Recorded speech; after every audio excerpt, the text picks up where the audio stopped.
Olá, pessoal! Hoje, na nossa aula sobre arte-terapia, eu vou falar sobre a metodologia da arte-terapia. Sejam bem-vindos! Como eu já comentei em outras aulas, a arte-terapia ela pode ser aplicada de muitas formas, em diversas situações. Ela pode promover o desenvolvimento educacional, físico, emocional, ser parceira de várias áreas terapêuticas, né, da psicologia, da terapia ocupacional, entre outras. A sessão, ela pode se concentrar no processo criativo ou na produção, ou em ambos, né? Sendo mais importante a realização pessoal que a estética. Então, ninguém está ali para ganhar prêmio como artista, está ali para se realizar e para ter um bem-estar físico, emocional e mental. Então, trata-se de um projeto focado no paciente barra artista. Dessa forma, a arte-terapia precisa se adequar às necessidades deste paciente e ser desenvolvida em diversas modalidades expressivas. É importante variar, né, as artes. Algumas dessas modalidades eu já citei, como a pintura.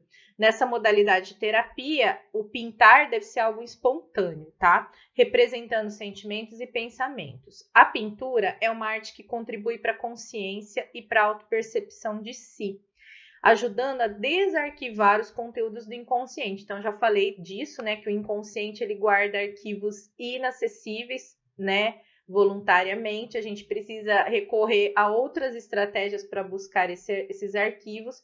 E às vezes a gente tem que desarquivar essas experiências que a gente jogou lá para o esquecimento para a gente poder viver melhor no presente, né? Então, a pintura ela vai usar cores, movimento do pincel, texturas, né, que você pode pintar em diversos materiais, como recursos de expressividade. Vamos trazer à tona isso do inconsciente. Eu também já falei do desenho, né? Desenho a gente desenha desde criança, pelo menos a maioria das pessoas é estimulada, né? O desenho trabalha a concentração, a coordenação espacial, visual. Ele, desde muito cedo nas nossas vidas, ele é algo divertido, né? A gente desenha, a gente começa desenhando lá na escola por prazer, por diversão. Então, é uma coisa assim que já promove um bem-estar. Ele vai expressar preferências pessoais, quando a gente vai escolher a cor, o papel, o material. Vai mostrar experiências, a gente desenha às vezes uma lembrança, às vezes a gente desenha baseado na emoção, nos pensamentos. Ele grava a nossa imaginação e exercita a parte cognitiva. A pessoa que tem dificuldade de expor o que sente, o que pensa, ela pode encontrar no desenho uma forma de libertação, né? Ela pode expressar como ela se sente e como ela interpreta tanto o mundo exterior, né, e as pessoas que vivem nele, como também o seu mundo interior. E uma manifestação artística que eu não falei ainda foi a contação de histórias. A contação de histórias é muito interessante porque quem não gosta de ouvir uma boa história, né? O ser humano, desde muitos séculos, ele tem uma curiosidade natural pelas narrativas em todos os aspectos, personagens, cenário, o jeito de contar, os gêneros, né? Terror, humor, crônicas. A gente gosta de conhecer outros mundos, histórias sobre outros universos, outras pessoas, enfim, a história é uma coisa que agrada praticamente a todos, né? Salvo aí as diferenças de preferências pessoais. Quando a gente ouve uma história, a gente comemora alguns finais, a gente lamenta outros, fala, ai, não gostei. A gente se envolve muito com histórias, sejam elas contadas pelas pessoas ou seja contada através do cinema, das séries e dos livros, né? E se nós adultos temos essas reações, imagine quando a gente conta uma história para uma criança, né? Por exemplo, se ela estiver hospitalizada, como a gente já falou, é maravilhoso você poder distrair aquela criança com uma boa história. Até os bebês, né?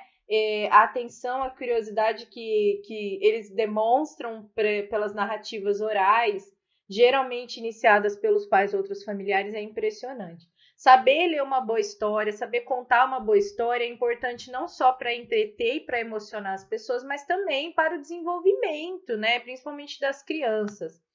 Na arte-terapia, a contação de histórias ela pode ser usada em qualquer idade. O mais importante é gostar do que se lê ou do que se ouve. No caso das crianças, podemos usar outros recursos, como dedoches, fantoches, bonecos, fantasias, acessórios. E se você está contando uma história para um adulto, você conta com a possibilidade dele estar prestando atenção, porque ele já tem essa habilidade de concentração, você não precisa usar tantos recursos. Agora, quando você vai contar uma história para adolescente, para criança, às vezes você tem que usar outro recurso. Tecnologia, fantasia, né? Pode, se você for ler principalmente, né, usar o tom de voz, mudar ali o cenário, né, diminuir as luzes ou aumentar, tornar tudo colorido. Enfim, ler e ouvir histórias sempre deve ser algo prazeroso. Para que haja uma terapia bem-sucedida, precisa ser livre de amarras, priorizando a expressividade. Então, na arte-terapia é preciso uma identificação do paciente artista com a história. Ele pode criar a própria história e você vai estimulá-lo a contar essa história, ou você, como arte-terapeuta, contar uma história para esse paciente, procurar ali um engajamento dele nessa história. Enfim, existem muitas possibilidades de terapia através da contação de histórias. Uma outra forma de arte que é importante a gente citar, né, que as técnicas são importantes, é a da dança e do movimento. Na arte-terapia, precisa que a dança e o movimento sejam livres. Você pode usar música, pode ser uma dança expressiva, pode ser uma dança direcionada, dirigida pelo arte-terapeuta, enfim. O mais importante é que o paciente / artista se solte, né? Se estiver trabalhando com criança, então a liberdade é ainda mais importante. Como a gente já viu, o desenvolvimento da criança, ele passa por vários aspectos, né? Um dos mais importantes aspectos desse desenvolvimento é o psicossocial e uma das formas mais bonitas de adquirir e entender a cultura humana é a arte. Por isso, além da gente desenhar, pintar, moldar, a criança desde cedo ela deve participar dessas atividades relacionadas à música, como tocar um instrumento, então cantar e dançar. No aspecto humano, a música, além dela ser uma forma de interagir socialmente, ela desenvolve os aspectos cognitivos como a concentração, a memória, a linguagem. No aspecto emocional, ela desenvolve a sensibilidade, ajuda a identificar sentimentos. Ao escolher as músicas, o terapeuta deve incentivar os pacientes a usufruir do momento de forma intensa, sentindo essa música, dançando, cantando, pulando, tem que ser livre. O mais importante é o movimento livre. Então, a dança ela não precisa ser coreografada, ela não precisa ser bonita, ela tem que ser expressiva. Esse é o objetivo da arte-terapia quando a gente fala de dança e de movimento. E a música, às vezes a gente pensa em música com uma música com letra, uma música que está tocando ali tá na moda, no TikTok ou nas redes sociais. Não é isso. A música, gente, ela se amplia de diversas formas.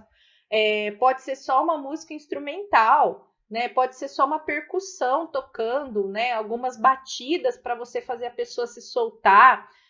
Se o arte-terapeuta souber tocar um instrumento, melhor ainda, né?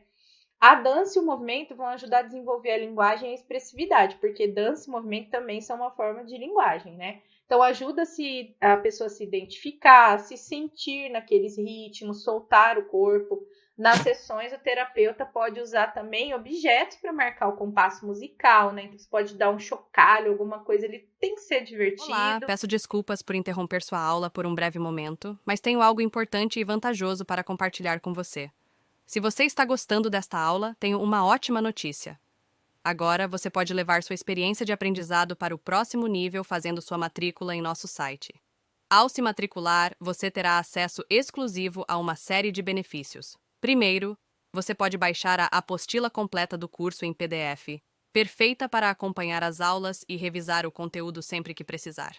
Além disso, ao concluir o curso, você terá a oportunidade de adquirir um certificado de conclusão, um grande passo para o seu desenvolvimento profissional e acadêmico.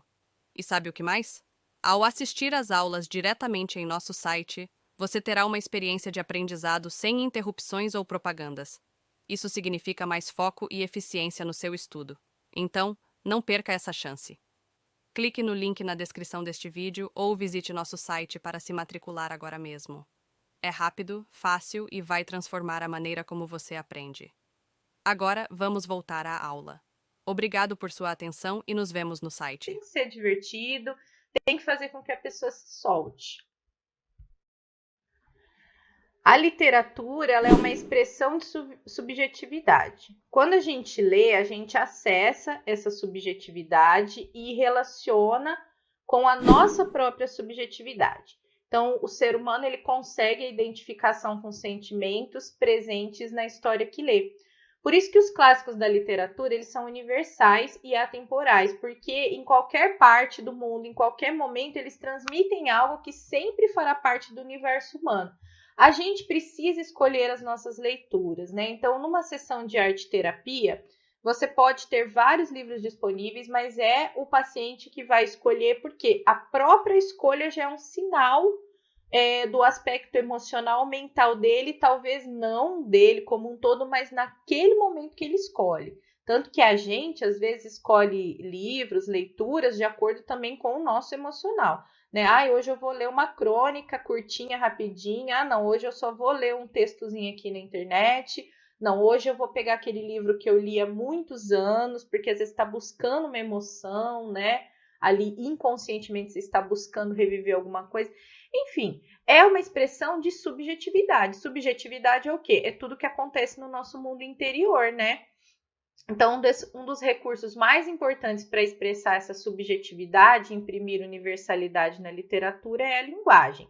A linguagem do livro, ela precisa criar um acesso do leitor ao universo do livro. E para isso pode usar simbologia, códigos que a pessoa entenda e identifique. Essa identificação é uma das ferramentas utilizadas pelo arte-terapeuta para entender as escolhas literárias de seus pacientes e analisá-las. Então, às vezes, o paciente não consegue entender um Dostoiévski, né? Mas ele vai escolher uma leitura um pouco mais simples, com vocabulário um pouco mais simples, uma história mais curta, com um tom um pouco mais leve, e às vezes vai escolher um livro de autoajuda. Tudo isso já são sinais que o arte-terapeuta vai observar.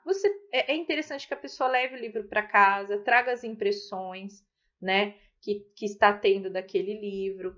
Uma outra ferramenta importante é a escrita criativa. A principal característica da escrita criativa, gente, é a liberdade. Não se preocupar com pontuação, com acento, com correção ortográfica. Ele precisa se expressar através... essa letra tá bonita, por exemplo. Não quero escrever à mão, quero digitar. Ótimo, o que fizer com que você se expresse melhor. E você pode casar isso com a leitura que você está fazendo, né? Então, fala assim, leva esse livro para casa e escreve para mim uma palavra... traga para mim para a próxima sessão uma palavra que veio na sua cabeça lendo esse livro. É isso, começa com uma palavra. Não é para escrever uma resenha, para escrever um resumo, nada disso. É uma coisa assim, o terapeuta ele precisa ter acesso à mente daquela pessoa através da escrita e da leitura. Se vocês querem saber mais sobre a escrita criativa, com mais detalhes, se interessaram, tem esse livro da Juliana Di Mari e do Maurício Oliveira, que chama Escrita Criativa. Tem 100 exercícios práticos e divertidos para ativar a criatividade, tá? Olha essa frase, a vida é muito bela e muito complexa para limitarmos nossos textos a objetivos utilitários. Nossa mente é ampla e extraordinária demais para regurgitar apenas ideias copiadas. Quando todos nós, escritores, engenheiros, médicos e motoristas, advogados e acadêmicos, entre outros, assumirmos a criatividade de nossos textos, tenho certeza de que ler e escrever serão tarefas que faremos com muito mais prazer e autenticidade. Você quer saber mais?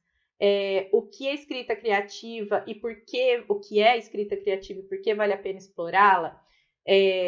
De forma mais resumida, está nessa fonte aí, nesse link. Eu sou professora de língua portuguesa de formação e eu escuto muito isso em todas as idades. Eu não gosto de língua portuguesa, eu não gosto de ler e eu não gosto de escrever. E eu, que sou uma pessoa que gosto de ler e gosto de escrever, às vezes fico um pouco chateada com isso, não com a pessoa, mas por causa da educação que essa pessoa recebeu, que tornou a escrita e a leitura algo ruim, algo traumático.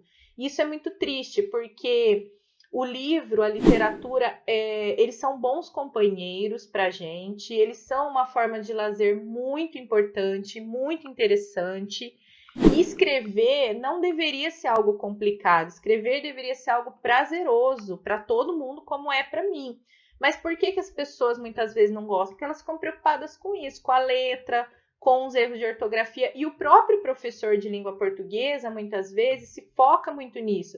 É lógico que a escola está lá para ensinar gramática, está lá para ensinar escrita padrão, mas não é assim que se começa, né? Você, quando vai se tornar um atleta de elite, você não começa já saltando igual aquelas ginastas, né? Você começa fazendo pequenos exercícios até seu corpo ir se acostumando e você ir melhorando o seu potencial. Com a escrita e com a leitura é a mesma coisa. Tem que começar com coisas simples, como eu falei, com uma palavra. Depois vira uma frase, depois vira muitas outras palavras, né? Então, a escola, ela comete esse erro muitas vezes e a pessoa perde aí um grande recurso para se expressar, que é através da escrita e também da leitura.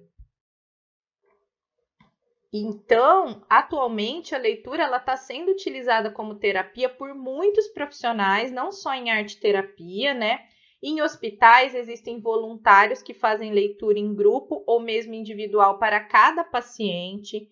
Crianças e adultos internados podem ter uma melhora notável na qualidade de vida com a prática da leitura. A terapia a partir da leitura, ela também é realizada por pessoas que não estão internadas, mas que precisam de um escape. Esses pacientes são acompanhados por um terapêutico, seja um psicólogo, psiquiatra, psicoterapeuta, um bibliotecário com formação terapêutica e, lógico, um arte-terapeuta também, né? Então, a leitura, ela é para o intelecto o que o exercício é para o corpo.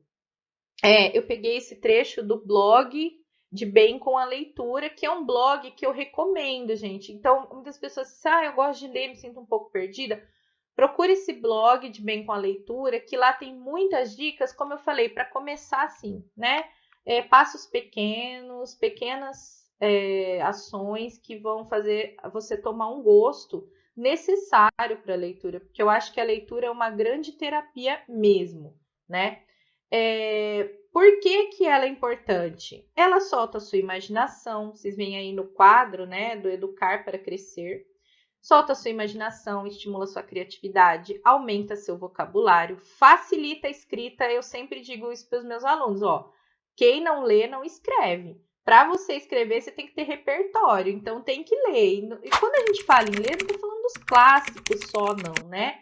Estamos falando de leitura em todos os textos jornalísticos, propagandas, tudo isso é muito útil para você exercitar.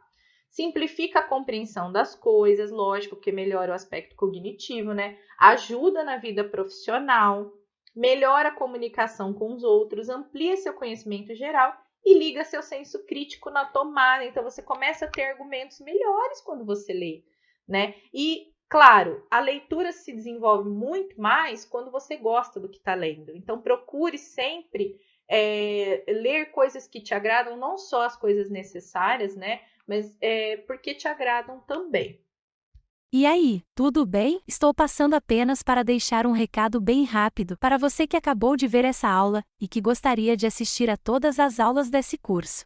É bem fácil, basta você clicar no link que está na descrição deste vídeo ou acessar www.novacursos.com.br. Fazendo sua matrícula em nosso site, você terá acesso a todas as aulas desse curso e mais centenas de outros cursos, além de poder fazer avaliação. E caso você queira, poderá estar adquirindo o certificado com um valor bem acessível. Esse foi o recado que eu queria dar. Aguardo sua matrícula. Até breve!